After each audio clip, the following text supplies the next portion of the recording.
The Seven Paths to Glory. Jackson the Crusader, Antonio the Archer, and Elizabeth the Wizard on a quest to save the king's scepter. Why is the king in a hurry? Who is Steve and where did he come from? And why are there obstacles in the way? Will our three heroes be successful or will they fail their quest? Chapter 1. Three orphans named Jackson, Antonio, and Elizabeth work for a cruel farmer and always train to be one of the king's most favorite soldiers. One day, a troop of soldiers summoned by the king were sent to fetch the three orphans. "You must come with us to our royal palace," one soldier said. Without question, the three orphans followed the troops. "Your Majesty, it is a great plot. Enough jibber-jabber. My scepter has been stolen, and I summoned thee to fetch it from a witch. You will be rewarded greatly," interrupted the king. "Wait, did you say a witch?" asked Antonio the Archer. "Yes, a witch."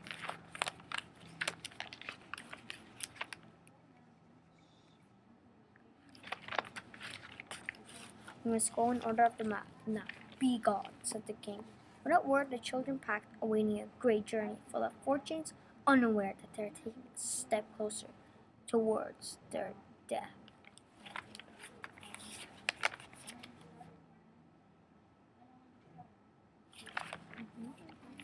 Chapter 2.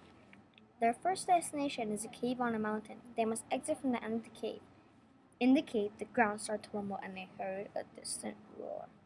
"What's going on?" shouted Antonio. "Let's get out of here," screamed Elizabeth the Wizard, but it was too late and out came the Yeti. With hands as strong as steel, he smashed the ground, bouncing the heroes in the air. "How in the world are we going to get past him?" asked Jackson the Crusader. "I can't position my arrows with all this rumbling," cried Antonio. "I can't concentrate on my powers," shrieked Elizabeth. "I need to find a way to make him stop smashing the ground," exclaimed Jackson. "I got it. Look on top of his head. There's a short horn. It's probably the weak spot," described Jackson. He leaped in the air and sliced the Yeti.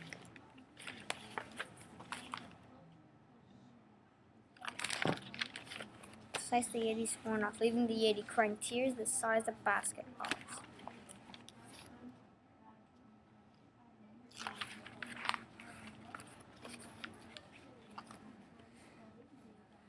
They found the exit of the cave and went into the jungle. Chapter 3.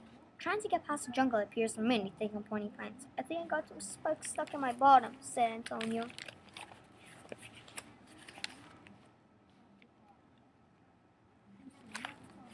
"Boom, boom, boom. Did you hear that?" asked Elizabeth. "You're probably hearing things," Antonio. "Yeah, you're right," replied Elizabeth. "You saw something burning?" asked Jackson. "What's that light?" questioned Antonio. "Hide before they find us." Boom, boom, ba-da-da-da-boom. "Too late," said Antonio. "Oko Chimachi," said one of the Tiki soldiers in a foreign language. "Uti!" cried the tribe leader, which went to attack. "Run!" screamed Elizabeth. They ran and ran, but the Tiki soldiers were still following them until they noticed that they reached a dead end. The Tiki soldiers were getting closer and closer, but suddenly Jackson noticed a huge tree. "That tree can help us," said Jackson. "What are you going to do, hug it?" joked Antonio. "No, I'm going to chop it," answered Jackson. "Now's not the time for lumber," gagged Antonio. Now's not the time for jokes either," said Elizabeth. "Well, at least I'm not the one with the bad attitude," said Antonio. "Why, you little enough!" shouted Jackson and chopped the tree just in time to flatten the chief of the tribe. The others ran away, and it was getting dark.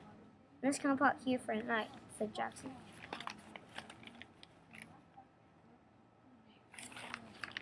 Chapter 4. There's a river, and all we need to know is how to get across, said Jackson. "What do you know? Our luck has changed after all. There's a raft waiting for someone to hop across," said Antonio.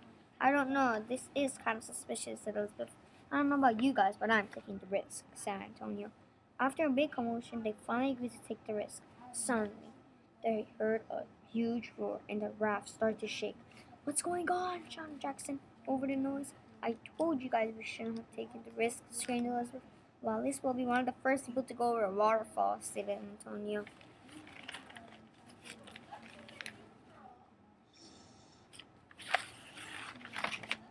"When will you stop making those horrible jokes?" said Elizabeth. "The day you will look up to your brother," said Antonio. "That's enough!" screamed Jackson, falling down the waterfall. On shore, Elizabeth had no injuries because she protected herself. Suddenly, a huge sea serpent came out of the water. "Elizabeth, you're the only one who can defeat it," panted Jackson. Elizabeth struck the creature, but its strong skin protected itself. "I know, electricity is the only solution," said Elizabeth. and she shocked the water, electrocuting the monster. Well, that took care of that, said Elizabeth. Then we skip past the swamp, said Jackson.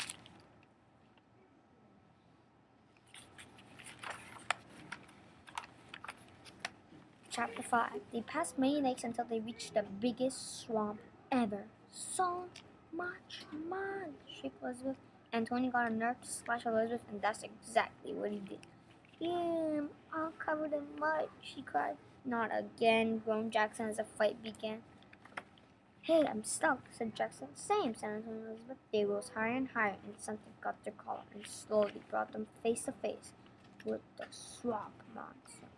One quick flick, and our three heroes were thrown into the air, quickly descending and falling into sticky mud, which, as you might have guessed it, is that it's quicksand.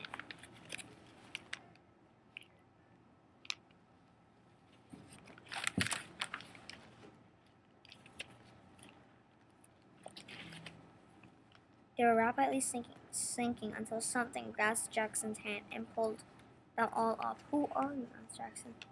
No time to explain that. We have a monster to defeat, said the stranger. Me and you can tangle the monster, said Antonio.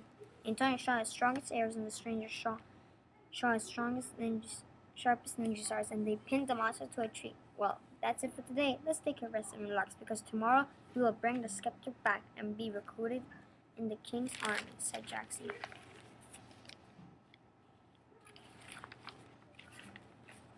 Chapter 6. Now can you tell us who you are? Asked Elizabeth. My name is Steve. I'm a common traveler like you guys, said Steve. Excuse my manners. My name is Jackson, and these are my siblings, Antonia and Elizabeth, said Jackson. So why are you guys out in the wilderness? Asked Steve. Oh, I forgot. The sooner we get the scepter, the sooner we get out of here, said Jackson. A scepter? Asked Steve. We'll tell you about it along the way, said Antonio. In the midst of the desert. Whoa! Earthquake! Shouted Antonio. A gust of sand splashed in their faces, and something started to come out of the ground.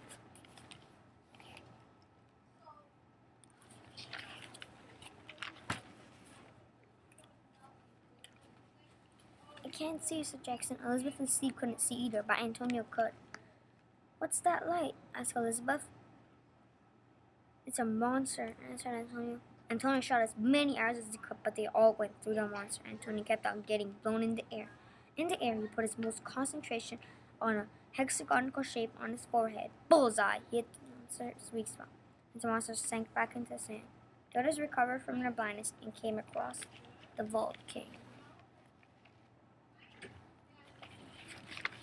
Chapter 7. It was spread all over the horizon, leaving the only way past by climbing it. It's a long way up there, and we don't have any tools, said Steve. Well, I'm not giving up, said Jackson. I know, I've got some long ropes. I'll tie to the arrow and shoot it up the volcano so we can climb it, announced Antonio. For once, he said something smart, Antonio said. Elizabeth, no, like you say smart stuff like Professor Antonio, said Antonio. What do you mean? I'm the smart one here, explained Elizabeth. Said the dumb one, inquired Antonio. Why, I oughta, and with that, another fight began. What's up with them? Asked Steve. They've been like this since they were babies.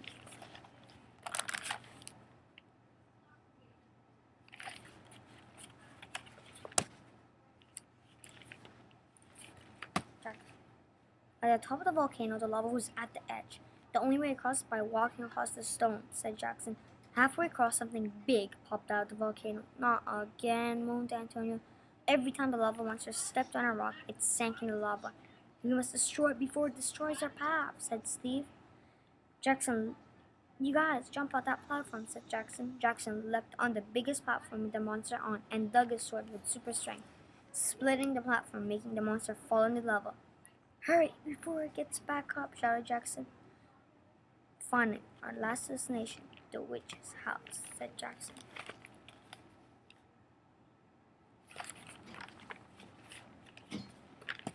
Finally, we made it, said Jackson.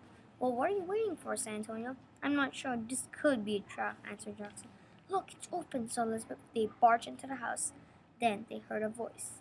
I've been waiting for you, said the voice, and out popped the witch, locking all the doors, so there will be no way out. I'll let you free, only if you three answer my riddle, said the witch. And if we don't, cried Antonio, you'll be my prisoners forever, answered the witch. What is greater than God and more evil than the devil? The poor have it and the rich need it, and if you eat it, you'll die. What is it? Asked the witch. Love, said Elizabeth. Wrong. Now, you say it, said the witch. Murmured Antonio. Say it, declared the witch. You, squeaked Antonio. Wrong, shouted the witch in his face.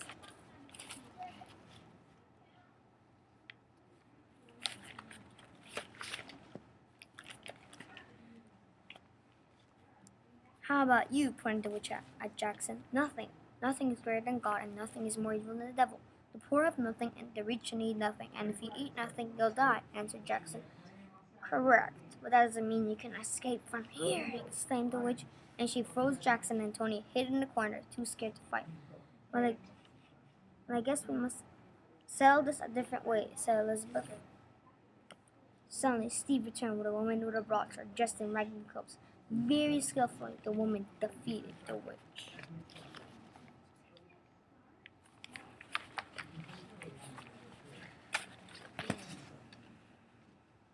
Who are you? Asked Elizabeth. No time to explain. You must get out of here, said the woman. After unfreezing Jackson, they all went outside, including Antonia, and saw the king. Well, well, well, you passed all my tests, even rescued Isabel. Well, no more. Steve, finish, ordered the king. Steve didn't know what the right thing to do, and our three heroes were completely confused. Steve threw his sharpest, powerfulest, and poisonous shuriken at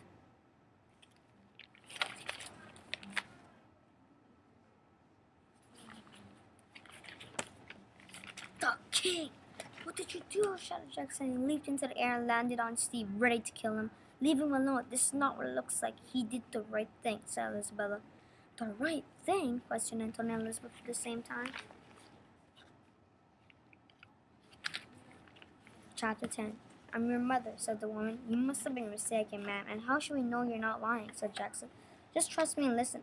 I'm the queen, and the day you three were born, the king was told with prophecy that one of you will take his place. So he sent you three away, somewhere far away, and imprisoned me and the witches there.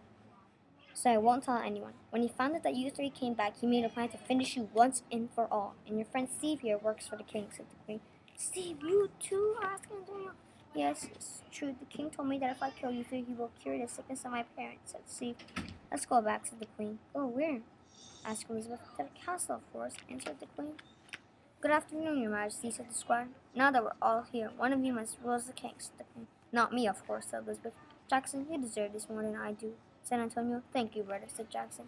Steve's parents were cured, and Jackson became the best king who ruled the kingdom, with Antonia and Elizabeth at his side, and the kingdom lived without troubles.